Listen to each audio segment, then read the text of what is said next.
Good morning students, class 11 experiment number 2 जिसका M है to find the diameter of a given thin wire by using a screw gauge and also find its volume। यह है screw gauge instrument जिसका use करके इस थीन wire का diameter आपको निकालना है। अब ये कैसे निकलेगा, इसका कुछ थ्योरेटिकल पार्ट है, फिर प्रैक्टिकल पार्ट है।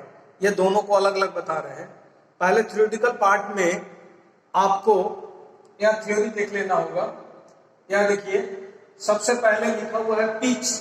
पिच क्या है? पिच को डिफाइन किया गया है the distance covered by screw during one complete rotation. ये जो है ये स्क्रू है, ये जो कटा हुआ पोर्शन देख रहे हैं ये स्क्रू है। इस स्क्रू एक कंप्लीट रोटेशन ये जब घूमता है तो ये कितना डिस्टेंस इस स्केल में कवर करेगा वो इसका लिस्ट काउंट होगा। कैसे होगा अभी हम आपको समझाएंगे।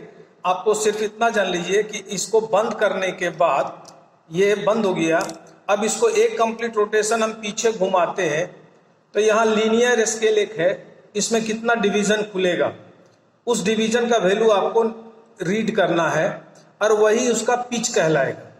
अब यहाँ देखिए, तो पिच को भी हम और अच्छी तरह से आपको प्रैक्टिकली क्लियर कर देंगे। लिस्ट काउंट क्या है स्क्रू गेज का?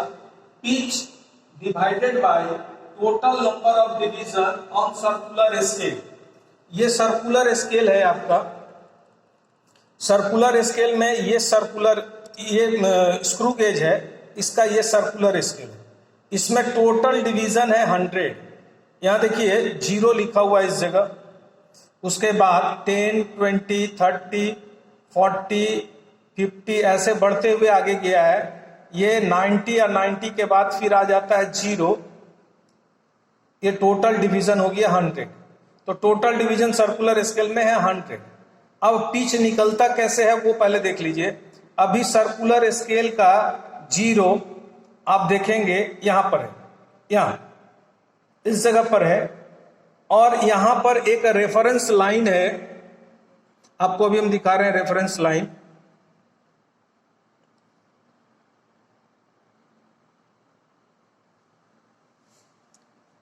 इस जगह पर अंदर वाला रॉड को खोल के दिखा रहे हैं। ये लीनियर स्केल है। ये अंदर वाले रॉड में जो स्केल देख रहे हैं ये लीनियर स्केल है। इसका एक डिवीजन का वैल्यू 1-1 मिलीमीटर है और ये सर्कुलर स्केल है। ये लीनियर स्केल में एक हॉरिजेंटल लाइन बीचों बीच खींचा हुआ है। ये जहां 0 लिखा हुआ है उससे आगे तक भी है। ये आगे वाला जो पोर्शन है ये रेफरेंस लाइन है। जो भी रीडिंग लेना है इसी से मैच करा करके आपको लेना पड़ेगा। अब इसको आप क्लोज कर दीजिए। क्लोज करने के बाद क्लोज कर दिए। अब रेफरेंस लाइन के पास में अभी 75 है। यहाँ 70 है और यहाँ ये वाला 5 है। 75 रेफरेंस लाइन से मैच कर रहा है।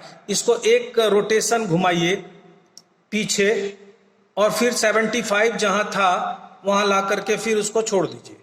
ये छोड़ दिया। अब अंदर वाले रॉड में देखिए 2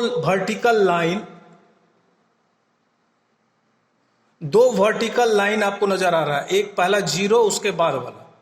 ये 2 वर्टिकल लाइन का मतलब हुआ 1 मिलीमीटर। यानी एक कंप्लीट रोटेशन में स्क्रू जो है 1 मिलीमीटर का डिस्टेंस कवर कर रहा है। यानी इसका पिच हो गया 1 मिलीमीटर। अब यहां देखिए बोर्ड पर पिच का वैल्यू 1 मिलीमीटर और total number of division on circular scale 100 है। चूंकि ये मिलीमीटर में है इसलिए इसका स्केल होगा मिलीमीटर। 1 में 100 से डिवाइड करेंगे तो 0.01 मिलीमीटर। ये 0.01 मिलीमीटर का मतलब हुआ 1 मिलीमीटर का 100वां हिस्सा। 1 मिलीमीटर आप देख लीजिए कितना बड़ा होता है। उसको 100 इक्वल पार्ट्स में डिवाइड कीजिए। उसका एक पार्ट जो होगा ये इंस्ट्रूमेंट मेजर कर लेगा। अब देखिए इसमें इंस्ट्रूमेंट में अब एरर आपको दिखाना है। एरर इंस्ट्रूमेंट में है या नहीं है। जिस तरह से वर्नियर कैलिपर्स में बताया गया था वैसे इसमें भी एरर आपको फाइंड करना पड़ेगा। एरर इसमें कैसे देखते हैं वो देखिए। ये रॉड जब सर्कुलर स्केल को खोलिएगा तो अंदर वाले रॉड में ये स्केल एक दिखेगा, ये लीनियर स्केल है। ये बीच में हॉरिजेंटल एक लाइन खींचा हुआ है, वो हॉरिजेंटल लाइन यहाँ देखिए हम ब्लू कलर से उसको दिखाए हैं लास्ट में।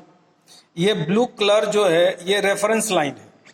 ये ब्लू कलर में रहता नहीं है, हम पेन से उसको धागी दे दिए हैं ताकि आपको क्लियर विजिबल हो। इसलिए ये जो ब्लू लाइन आप देख रहे हैं ये ब्लू लाइन इसका रेफरेंस लाइन है। अब जो भी रीडिंग लेना होगा इसी से मैच कराकर आपको लेना होगा। अब इसमें एरर है कि नहीं इसको आप बंद कीजिए।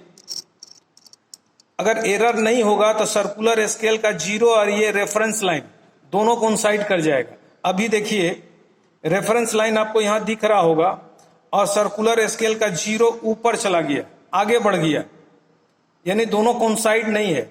अगर ये सर्कुलर स्केल का 0 रेफरेंस लाइन को क्रॉस करके ऊपर एक्सीड कर जाएगा तो ये एरर होगा नेगेटिव। अब ये नेगेटिव एरर कितना है ये आपको निकालना है। तो यहां देखिए रेफरेंस लाइन और ये सर्कुलर स्केल का 75 वाला जो डिवीजन है वो रेफरेंस लाइन से कोइंसाइड कर रहा है।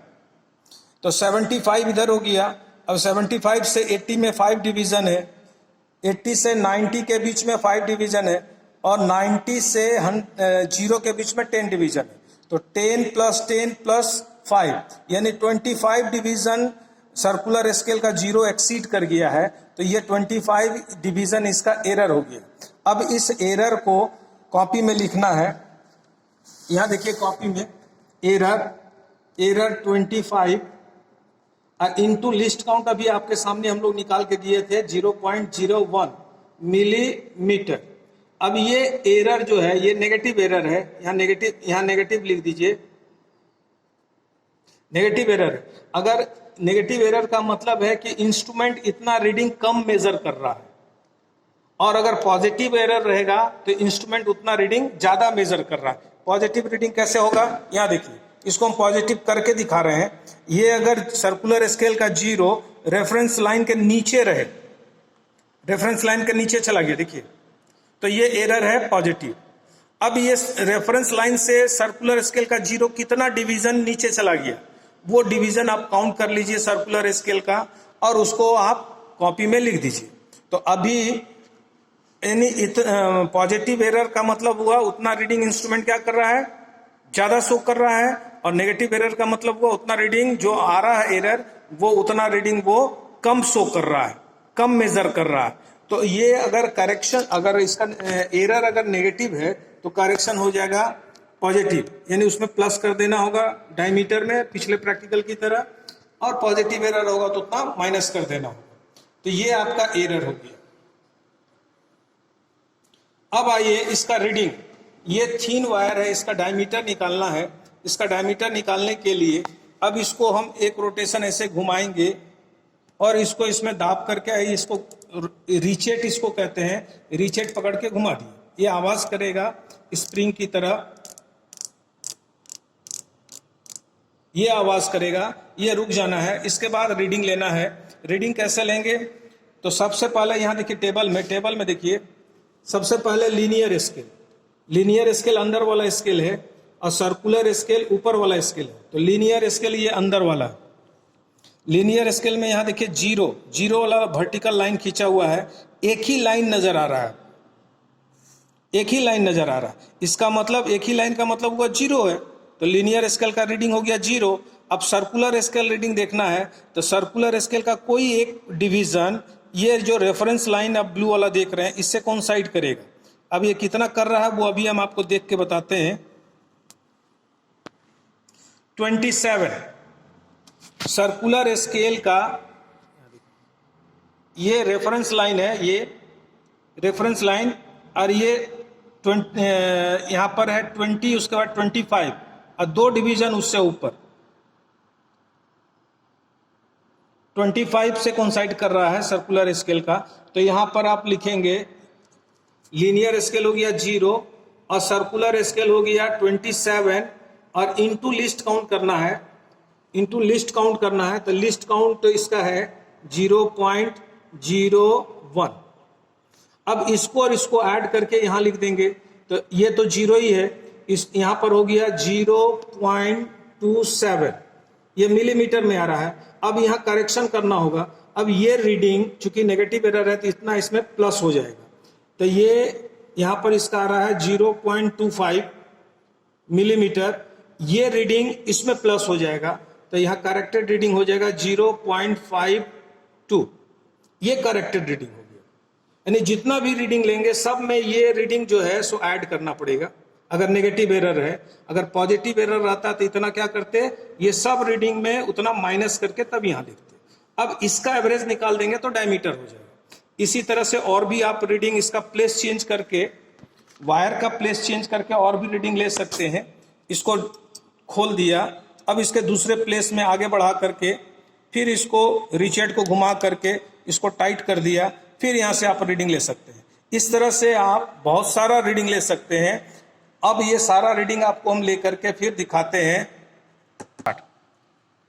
इसी तरह से बाकी और रीडिंग आप ले सकते हैं। अभी देखिए इसमें और बाकी 9 रीडिंग लेकर दिखाया गया है।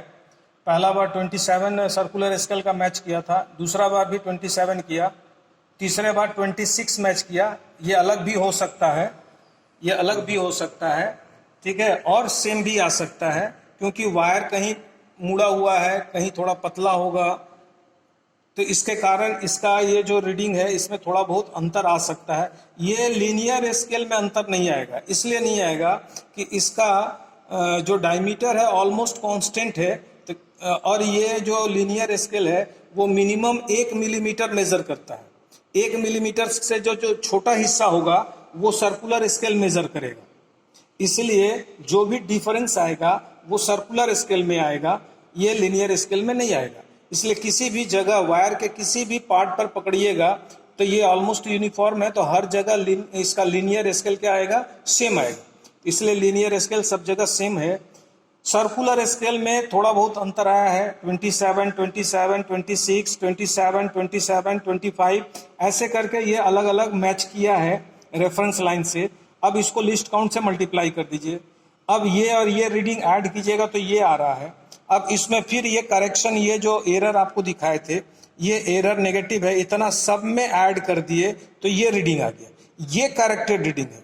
अब इसका आप एवरेज निकाल लीजिए, number of observation divided sum of observation divided by number of observation, तो ये कर दिया गया। 10 ऑब्जर्वेशन को सम कर दिया गया, 10 से डिवाइड कर दिया गया, तो इस वायर का डायमीटर जो निकला वो 0.516 मिलीमीटर निकला।